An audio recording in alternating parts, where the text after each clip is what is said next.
Jæja, það er komið nýtt ár. Ég var komin að hlaupa. Það er komið nýtt ár. Ég er orðinn árinu eldri. Jólin eru búin. Það er sko... Hey Google, what day is it today? It's Saturday, the 7th of January 2023. 7. janúar í dag. Ég undrar eftir að taka niður jólatréð. Sko, ég ætla að tala um svona smá filosófi í dag. Kannski byrja á því að taka niður jólatréð, fara kannski í sturtu, fá mér eitthvað hollt að borða og svo höldum við á.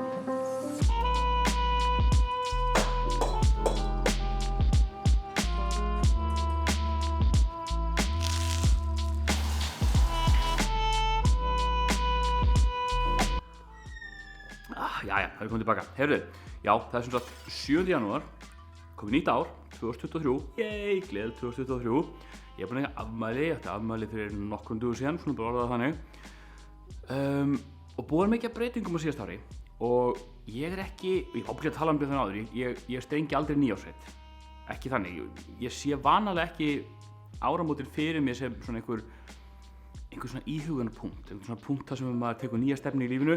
Fyrir mér er hvernig einasti dagur svolítið þannig, þetta hljómar klent, ég veit, en ég meina það ekki svona yfirdrifið, en ég sé enga ástæðu til þess að bíða alltaf eftir þessum degi, ég held ég hafi sagt þetta 31.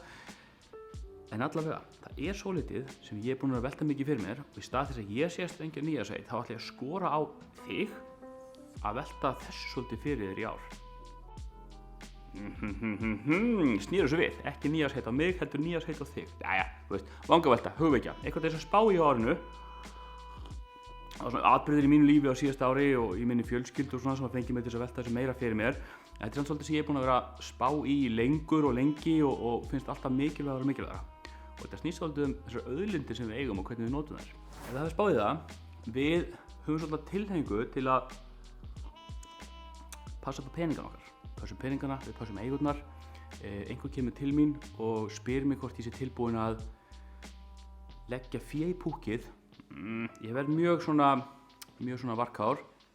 Er ég tilbúinn að eyða tíma í staðinn, að gefa tíma minn í staðinn og vinna að einhverju eða hlusta eftir bara á eitthvað sem við komum til að vera að segja? Já, ég er alveg til í það. Og þetta er vandinn. Við gefum tíman okkar alveg ofboðslega glaðlega. Við passum ekki tíman.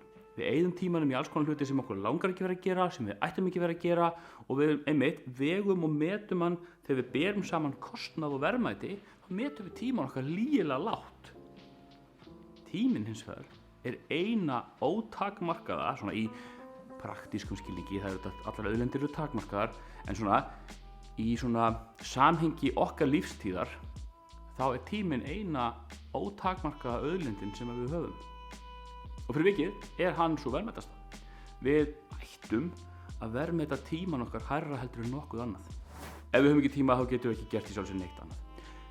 Stóisistarnir, eða hvað eru kallaðir stóispekingarnir, ég vísaði þá einhvern veginn áður, mér finnst það svolítið áhugaverð vangavelta, tala um 4000 vikur og tala um slagorð sem kalla memento mori sem þýðir að munda þú ert að deyja. Hljómar drungalega, það á ekki að vera það. Það er bara að minna okkur á það að við erum öll hægt og rólega að færast í átt til grafar og hver dagur sem líður er dagur sem er búinn og við ættum að vera svolítið meðvituð að fá sem mest út úr lífinu og nýta tíman okkar sem við getum. Og það er svolítið talað um þessar 4000 vikur. Í besta falli fáum við svona að meðaltali í besta falli, þetta er einhver svona cirka 80 ári eða hvað það er, fáum við 4000 vikur sem við getum varið hérna á jörðinni og það er mjög auðvelt að setja 4000 vikur upp á eitt blað sem svona graf af hnitum og þá er þetta mjög bersýnilegt þegar við sjáum vikurnar okkar tikka í burtu. Þannig að þetta er stutt vídeó, smá svona hugvekja í upphafi janúarmánaðar. Það hvetur þig til að muna það að þú átt bara 4000 vikur, þannig að hugsaðu í hvað þú notar vikurnar þínar, nýttu þær vel og ég vil taka fram að það er engin dómur í þessu á því hvað fólk gerir nákvæmlega. Það er svo ólíkt fyrir mig og þig og fyrir bara ólíka einstaklinga hvað er verðmæti nýting á tíma og ég get ekki dæmt það hvað aðrir vilja gera við tíman sinn. Mikilvæg punkturinn er að þú finnir hvað skiptir þig máli að gera og þú notir vikurnar þínar í þá hluti. Gangi vel á árinu 2023 að nýta sem allra best og við sjáumst í næsta vídeói. Þangað til þá.